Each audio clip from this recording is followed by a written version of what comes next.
इस मंत्री ने रील बनाने के बजाय, कवच का जुमला पहनाने के बजाय क्या काम किया, यह मैं जानना चाहता हूं। 2 ट्रेनों लेकर दिखा रहे थे, ट्रेन को सुरक्षित करने के लिए क्या काम किया? कैसे लोगों को यह विश्वास होगा कि रेल सुरक्षित है?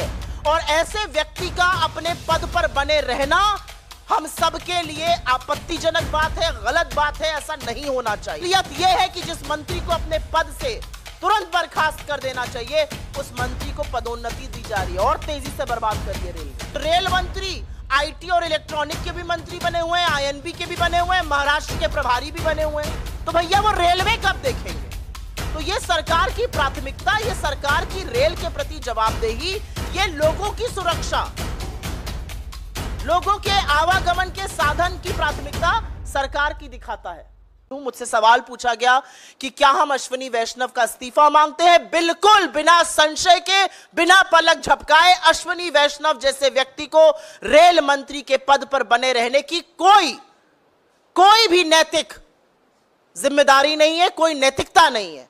असलियत यह है कि अश्विनी वैष्णव जैसे लोगों की नाक के नीचे रेल असुरक्षित होती जा रही है। मैं जानना चाहती हूं कि पिछले साल बालासोर से इस बार पश्चिम बंगाल में हुए हादसे के दौरान एग्जैक्टली 1 साल, 2 जून 2023 को बालासोर में भीषण हादसा हुआ था। अब पश्चिम बंगाल में 1 साल इस मंत्री ने रील बनाने के बजाय, कवच का जुमला पहनाने के बजाय क्या काम किया, यह मैं जानना चाहती हूं।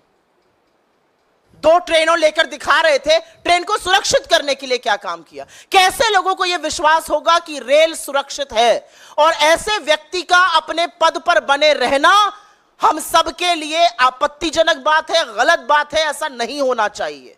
असलियत यह है कि जिस मंत्री को अपने पद से तुरंत बर्खास्त कर देना चाहिए, उस मंत्री को पदोन्नति दी जा रही है और तेजी से बर्बाद करिए रेलवे। असलियत यह है कि उनको अब एक आईएनबी का भी चार्ज दिया गया है। अभी आपने कम बर्बादी करी है रेलवे की, अभी और करिएगा।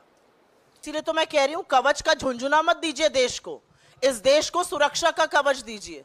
सवाल इस बात का है, पहले तो मोदी 3.0 जैसी कोई चीज नहीं है, एनडी अलायंस है 3.0, उसको आप कह सकते हैं।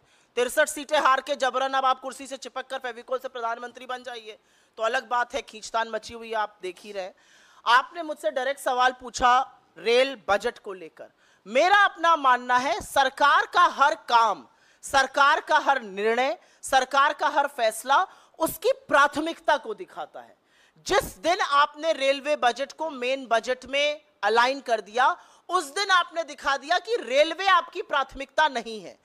वो एक आवागमन का साधन जिससे हिंदुस्तान की सबसे ज्यादा जनता चलती है, जो करोड़ों लोगों को रोज प्रतिदिन एक जगह से दूसरी जगह जो आवागमन का साधन पहुंचा रहा है, वो आपकी प्राथमिकता नहीं है।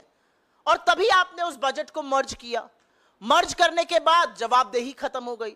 मुझे याद है, इस सरकार के बनने से पहले रेल मंत्रालय बड़ा कविटेड मंत्रालय होता था, घटक दल उसकी बड़ी मांग करते थे, और जब हमने सरकारें चलाई तो बड़ा दबाव रहता था कि यह मंत्रालय हमें चाहिए। आज ऐसा क्यों नहीं है? क्योंकि सरकार की प्राथमिकता नहीं है।